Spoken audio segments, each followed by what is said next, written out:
公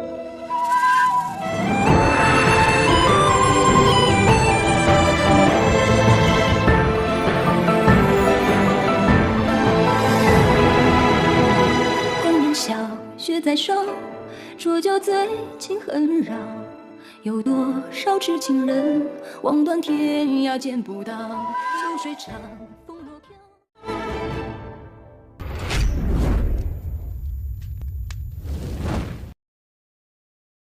episode की शुरुआत में हम क्योहोंग को देखते हैं और सामने शेंगवोंग जियू अपने सैनिकों के साथ खड़े होते हैं। शेंगवोंग क्योहोंग पर हमला करता है बट कोई फ़ायदा नहीं। क्योहोंग शेंगवोंग को घेर लेती है। जियू कहती है सभी सैनिक जंगल के हर कोने पर दुश्मनों पर अपनी नज़र रखेंगे। फिर जियू शेंगवेंग को बचाने के लिए जाती है। शेंगवेंग तो क्योहोंग से लड़ ही नहीं पाता। फिर जियू शेंगवेंग को निकालती है और सामने बहुत सारे क्योहोंग की परछाइयाँ दिखती हैं।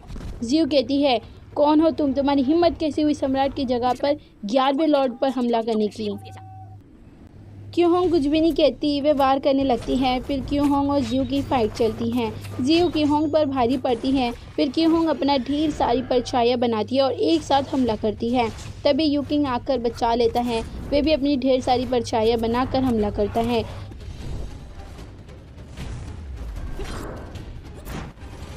क्योहोंग को ईवल दुष्ट कमांड देता है, आत्माओं के आत्मा दुष्ट आत्मा मुझे फॉलो करे। फिर क्योहोंग जाने लगती है। यूकिन पीछा करने लगता है। सेक्रेटरी कहती है रुको, इस जंगल में बहुत सारे ट्रैप हो सकते हैं, बेकार में इसका पीछा मत करो। यंग हीरो, तुम यूकिन लिन हो ना, इंग शहर के राजकुमार। यूकिन हाँ बोलता है, फिर चला जाता है। इधर साकुरा को डॉक्टर चेक कर रहे होते हैं। चेक करके डॉक्टर जाने लगते हैं। सेक्रेटरी कहती हैं इन दिनों प्रिंसेस को किसी भी चीज़ की स्मेल पसंद नहीं और उल्टी भी बहुत करती हैं। प्रिंसेस ठीक तो है ना? डॉक्टर कहते हैं प्रिंसेस तो एकदम ठीक है, बस वो। सेक्रेटरी कहती है बस वो क्या? डॉक्टर कहते हैं प्रिंसेस प्रेग्नेंट है। सेक्रेटरी को झटका लगता है। Are you sure? Doctor yes बोलते हैं। मैं 10 सालों से इस पैलेस का डॉक्टर हूँ। मैंने यहाँ हर सर्वेंट से सैनिक तक का इलाज किया है। मैं दावे से कहता हूँ मेरी बात सही है। सेक्रेटरी सोने के सिक्के देते हुए कहती है थैंक यू डॉक्टर जैंग, इस बात को सीक्रेट रखना, किसी को भी पता नहीं चलना चाहिए, नहीं तो। डॉक्टर झुकते हुए नहीं, मेरी इतनी हिम्मत कहाँ। सेक्रेटरी कहती है ठीक है, मुझे दवाई की प्रिस्क्रिप्शन चाहिए ताकि बेबी स्वस्थ रहे और प्रिंसेस भी हेल्दी रहे। डॉक्टर कहते हैं मैं अपना बेस्ट करूँगा जिससे बेबी और प्रिंसेस दोनों स्वस्थ रहेंगे। फिर सेक्रेटरी डॉक्टर को उठाती है। फिर डॉक्टर और सेक्रेटरी दोनों कमरे के बाहर जाते हैं। डॉक्टर कहते हैं मुझे कुछ चीज़ों की ज़रूरत है बेबी के हेल्थ के लिए। सेक्रेटरी कहती है ओके आप जा सकते हैं। फिर डॉक्टर चला जाता है। वहाँ पर दूसरी सेक्रेटरी जियू भी आ जाती है। जियू कहती है क्या हुआ, इतनी खुश क्यों लग रही हो? सेक्रेटरी जियू को भी कान में सब कुछ बता देती है। जियू कहती है अब हम क्या करें? शाही फैमिली के नियम के हिसाब से अगर कोई प्रिंसेस बिना शादी किए प्रेग्नेंट हो जाती है तो ये एक सीरियस क्राइम है जिससे शाही फैमिली का रेपुटेशन ख़राब हो जाएगा। पहली सेक्रेटरी कहती है ये बहुत आसान है, हम जैसे भी करके यंग मास्टर और प्रिंसेस की शादी करवा देंगे। इन्हें क्या पता इन दोनों ने पहले ही शादी कर ली है। जियू कहती है अगर प्रिंस को पता चल जाएगा तो गड़बड़ हो जाएगी, मुझे इस डॉक्टर पर भरोसा नहीं है। तभी साकुरा आवाज़ देती है जियू जल्दी से अंदर आओ और जंगल में शिकार कैसा रहा वो बताओ। फिर दोनों अंदर जाती हैं। साकुरा अंदर बाल संवार रही होती हैं। दोनों आकर ग्रीट करती हैं। जियू कहती हैं 11वें लॉर्ड ठीक है, हमने लोगों को भेजा है, वे उन दुश्मनों को ढूंढ लेंगे, बट इससे भी ज़्यादा कुछ और एक इम्पोर्टेंट बात है। साकुरा कहती है क्या? दुश्मन को पकड़ने से भी ज़्यादा क्या इम्पोर्टेंट है? दोनों एक दूसरे को देख रही होती हैं। साकुरा कहती हैं अब बोलो भी, तुम दोनों टेंशन में क्यों लग रही हो? पहली सेक्रेटरी कहती हैं जब डॉक्टर ने आपकी जाँच की। प्रिंसेस कहती है पता है मुझे आजकल स्मेल मुझे पसंद नहीं, मैं उल्टी करती हूँ, मैं कुछ दिन आराम करूँगी तो मैं ठीक हो जाऊँगी। सेक्रेटरी कहती है ये बात नहीं, डॉक्टर ने कहा आप प्रेग्नेंट हो। साकुरा शॉक हो जाती है। फिर खड़ी होकर सेक्रेटरी का हाथ पकड़ लेती है और खुशी से कहती है क्या तुम सच कह रही हो? दोनों सेक्रेटरी यस बोलती है। साकुरा एक्साइटमेंट के साथ कहती हैं जल्दी से कबूतर के जरिए यंग मास्टर को संदेशा पहुंचाओ। जियू कहती हैं मैंने संदेशा भेज दिया है, बट शाही फैमिली के कानून के हिसाब से अगर प्रिंसेस शादी से पहले प्रेग्नेंट हो जाती है तो ये एक सीरियस क्राइम है। प्रिंसेस आपको एक काम करना होगा। दूसरी सेक्रेटरी कहती हैं जियू ठीक कह रही है, ये बात बाहर नहीं जानी चाहिए, अगर ये बात प्रिंस को पता चल गई तो हम गए। इससे अच्छा अगर हम यंग मास्टर को जल्द से जल्द कैपिटल बुलाएं और आप दोनों की शादी कर दें, फिर कोई टेंशन की बात नहीं होगी। इधर इस खूबसूरत फूलों के बाग में हम हैन को देखते हैं जो झूला झूल रही होती हैं। श्याओ मस्त सो रही होती हैं, तभी बटरफ्लाई आकर श्याओ को जगा देती हैं।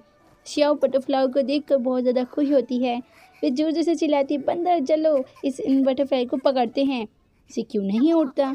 श्याओ फिर चिल्लाती है, बंदर उठो ना। सिक्यू उठता है, कहता है ये तो होली प्लेस है, तुम यहाँ किसी भी चीज़ को नहीं मार सकती। श्याओ कहती है मैं तो सिर्फ इन्हें पकड़कर पास से देखना चाहती हूँ, मैं थोड़े ना मारना चाहती हूँ, इधर आओ और पकड़ने में मदद करो। सिक्यू दोबारा सो जाता है, बट श्याओ को तो पता है, वे कान पकड़ के उठाती है। इनको तो ऐसा चलता ही रहता है। मैंने फूलों से हैन के लिए बहुत खूबसूरत सा ताज बनाया होता है, फिर वह हैन को पहनाता है।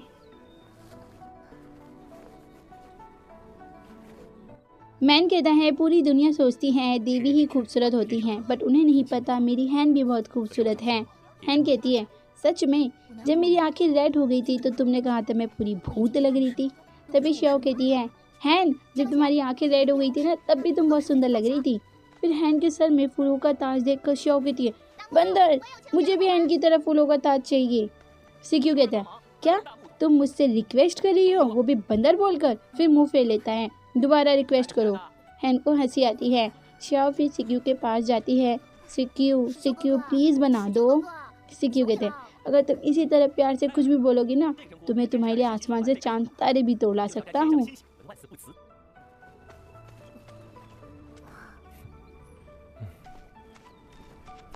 तभी एक लेडी आती हैं और कहती हैं मिस्टर मैन फेंग लू, मिसेस चू वैली ऑफ नो मर्सी में आ गई हैं। सीनियर नन मिस हैन को बुला रही हैं। फिर मैन, सिक्यू, हैन, श्याओ फिर हॉल में आते हैं जहां चू, सीनियर नन और मैन की मदर बैठी होती है। हैन जाकर अपनी माँ से मिलती है। हैन कहती है माँ, आपने कितनी तकलीफ़ें सही होंगी, मैं आपके लिए कुछ भी नहीं कर पाई। मिसेस चू कहती है ऐसा कुछ नहीं है माँ, एकदम ठीक है। फिर दोनों खड़े होते हैं। चू कहती है जब तुमने स्प्रिट वाटर पिया था तो तुम्हें कैसा महसूस हुआ था। हैन कहती हैं वाटर पीने के बाद मैं एकदम ठीक थी। जब मैंने ईवल स्पिरिट की कमांड सुनी तो मैं उसी टाइम में अपनी सुध-बुध खो बैठी। फिर मैंने क्या किया मुझे खुद ही नहीं पता। चू कहती है मिसेस जिंग चैन और जिंग ई, स्प्रिट वाटर बहुत खतरनाक है, जिसने भी पिया वो उन ईवल दुष्ट के काबू में आ जाते हैं। जब तक ईवल स्पिरिट की आवाज़ नहीं सुनते तब तक वो नॉर्मल ही रहते हैं। अगर 49 डेज के अंदर दोबारा स्प्रिट वाटर नहीं पिया तो वो इंसान मर जाता है। मैन और हैन दोनों डर जाते हैं। फिर चू कहती हैं लेकिन तुम्हें चिंता करने की ज़रूरत नहीं है, हैन बचपन से पॉइजन में पली बड़ी है, तो इसके ऊपर स्प्रिट वाटर अलग काम करेगा as compare to normal people.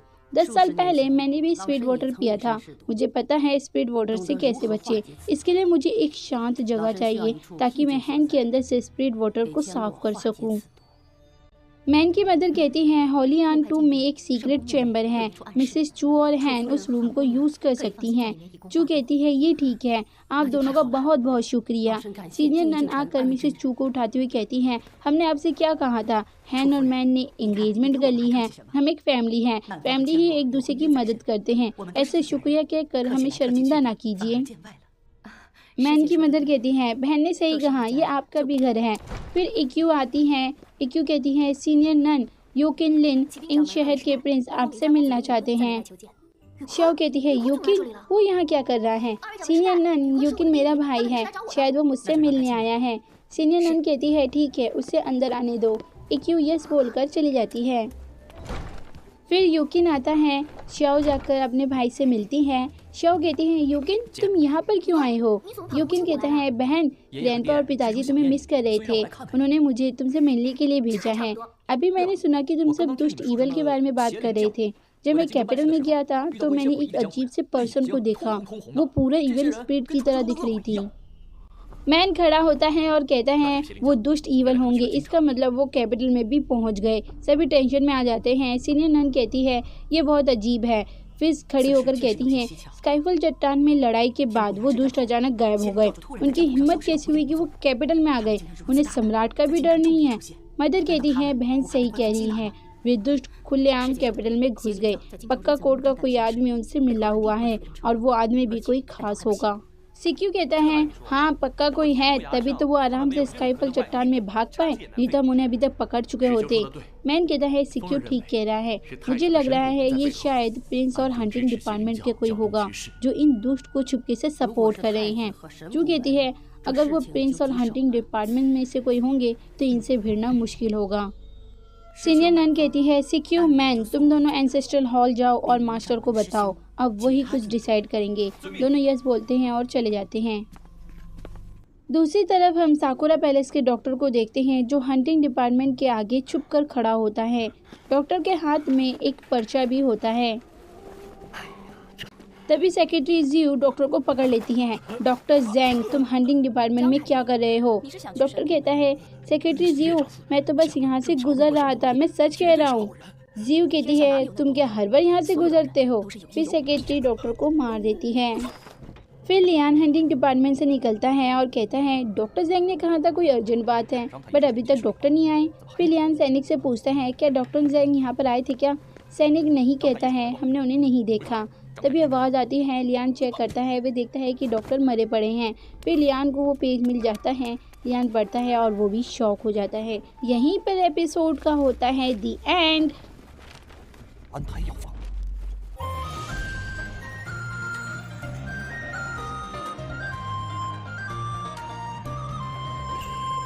夜片舟般水流，阵阵蜻蜓弄心弦。我的相思慌乱间结成茧，风吹过我的耳边，仿佛听见你的誓言。沧海化桑田，我们永不变。一缕青丝换光阴，片片回忆浮眼前。